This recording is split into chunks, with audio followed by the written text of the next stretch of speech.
Jesu navn. Ta jeg konfirmereis, ta fikk jeg rom 8-8 fra preste.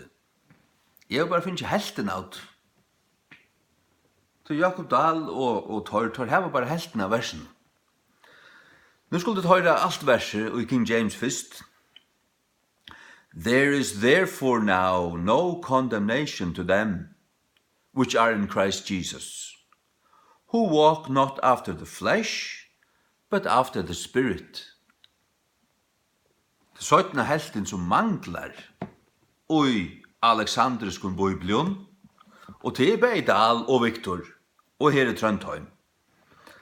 Gamla danska sier, så da nu ingen fordømmelse for dem som i Kristo Jesu, der ikke vandre efter kjødet, men efter ånden. Fra et Luther, ja.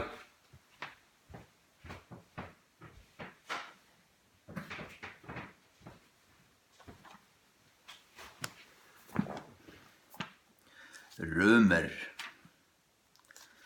Kapitel 8, Vers 1.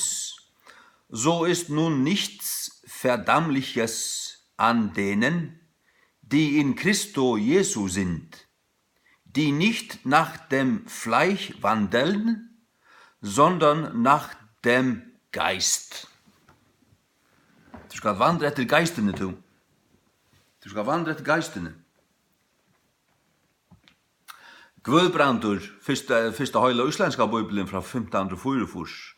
Så nu ekkert fordæmilegt av þeim som i Kristi Jesu Þeir sem eigi ganga eftir holdinu, heldur eftir andanum. Så det klottanir, som har givet ikke noen skimma i versjonen av Bibelen. Tid halda til at Bibelen bara 8. Fer man atter til frummalene, så det bare ein støyner, ein grunnvøtler. Det det slett ikke. Til 2 grunnvøtler. Det til annakvørst den bysantiske, antiokiske grunnvøtleren, som også samstemmer ved Bibelen av aldenseren og øren fått med Bibelen. Det den rette grunnvøtleren. Til den grunnvøtleren man stod i reformasjonene. Men i 1801 fører man over til den alexandriska grunnvøtlen, som ikke grunnvøtler til sandur. Her han ikke fantes jo i. Hesen sandmauren her, Viktor, han sier, så nå ikke fordøming for deg som i Kristi Jesu, eller som i Kristi Jesu Dahl, så nå ikke fordøming for deg som i Kristi Jesu. Det var det som jeg fikk fra prester. Jeg bare finner helten alltid. Det nästan skammeligt. Jag sitter akkurat som jag till att läsa till nutja sottmalan, alltså tvorst. Alltså, jag råknar till som näka som helst. Och folk köper det här, det ständer smålist att tro på honom, känter tro på det här och tro på honom. Men alla vi nutja sottmalan, det är så lista. Det är akkurat kommit ut, men till en akkurat mannen och görsta. Han var formar i heimavisjonen for 20 år siden. Her må være kilo i, og så ikke fattels jo i. Men jeg sutja da, og jeg vil høre hitt jo på at man vil ikke annars for nøkron. Man legger han ikke ut da. Tyst her det dreier seg om. Det dreier seg om skjegg. Skjegg. Anki anna. Og at klintra den religiøs politiska stian komma högt upp og spela korsene rätt och komma fram efter. Och det med som inte passar den ut här och som inte spelar här rätt och väck vid honom alltså. Fint, så det utanför. Hetta lorst här, hetta sataniska lorst här. Så nog inte fördömning för dig som i Kristi Jesus. Eller Jesus Kristi. Men här manglar helten av versen.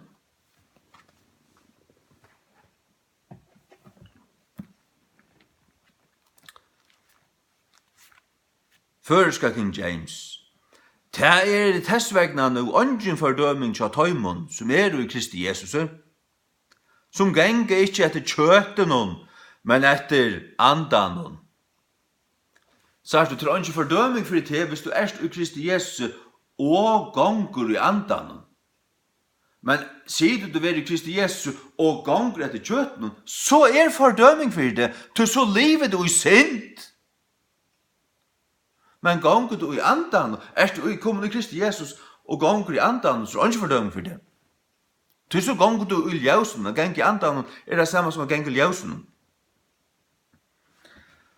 Og sin samme kapitlen sier, vers 5, til at høyre som etter kjøtten, og i hoa tingene av kjøtten, og i hoa, bare og i hoa, hukse om. Men høyre som etter andan, tingene av andan. Til at være kjøtlige hoa vår, deie. Sørst du? De som kjøtlige hoa, har en kjøtlige hoa, og en nødja hoa, de dødja til deie. Men at være andlige hoaver lov og frier. Vi trykker nemlig på, og vi vet at det frafadler til. Du må passe på det. Du må genge i andan og være andlige hoaver. Så har du lov og fri. Du kjøtlige hoaver, så det deie. Deie. Ikke genge etter kjøtten, men genge etter andan. Så du Kristi Jesus, av sånn, vi hverandre, og så han ikke fordøming for det. Hatt han fått litt sannløgjen. Det ikke så bare, i Kristi Jesus, og ikke fordøming. Jeg kom inn i Kristi Jesus for 45 år siden. Du kan ikke dretje og hårest, og ditten, datten, ligve og bergtale og alt. Men i Kristi Jesus, jeg finner ikke at det ordna. Jeg ordna billettene til himmels.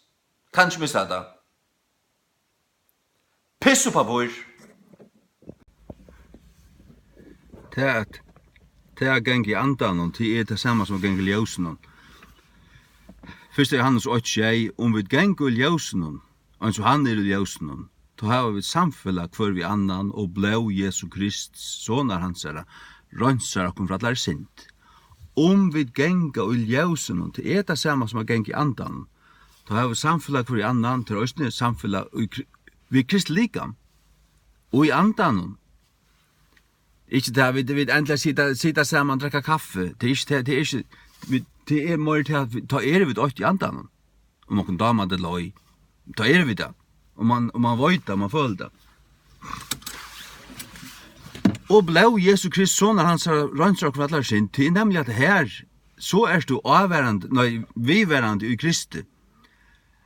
At du gonger i ljøsen og blå sånn hans Jesu Krist rønser det kvallar sin. Det ikke en engangshending til en viværende hending, til en gongt. Så det testvegnende og ungen fordøming til tøymen som i Kristi Jesu. Som geng ikke etter kjøten, men etter andan. Etter andan. Så ungen fordøming til synden hverja løto, vaska, til at du gonger ljøsen nøysene. Og blå Jesu Krist sånn hans rønsa til for allar synd, alla tøyina, hverja stund. Du heldur han ikke attur. Du kregvar han ikke, du hever han ikke kregva. Hendir nekka så føler du i andan og du bærstar fram til god, og det vil vaske av, så snev du røyna samvisko alla tøyina. Ja. Til suttja til bøyblar tja Dahl, Viktor og Trondheim til ein bøybel. Året er løytsindra arvese, men her stendet det samme. Her mangla nekka som mangla utom allum. Viktor sa vøyge fra ankra, øyna for ut av tutsjo, eller tvær for ut av tutsjo, men til ankan vi og imot til å være en ordentlig bøybel. Hun et løyte vet freare. En ordentlig bøybel det slett ikke. Slett ikke. Jeg kan takka døm, og vise til at han er en alexandrisk bøybel. Og de som ikke vil kjenne til at de hyklarar, kjenner nekvar av tikkun, som har snart vist hissne arbeidene her ahua og tutsjo år, men har flyttet tikkun, nei, det kommer ikke på til.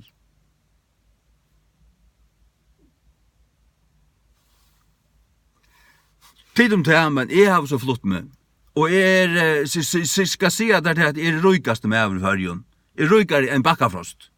Jeg slett ikke godt om å være stjaurig av bakkafrost. og haft alt det her, og haft miljarder, millioner, og alt det her, at det bare kvaler. Nei, gjev meg til brei som til mine luta, ikke for nek, så kunne de glemt godt, ikke for løyde, så kunne de banne han. Gjev meg bare akkurat godt. Jeg har takk over høyde, jeg har biler køyre i, jeg har mætt i munnen kvann det, og jeg klarer å betale hver en sutt. Det er akkurat godt. Og det er vorskatt, så hokser ikke morgen til. Jeg vil ikke pjøst hokse om det. Jeg vil ha fri til å hokse om. Det er vi tingen. Kongadom er gods, og år hans. Og det er han som gjev meg. Han danser til. Amen.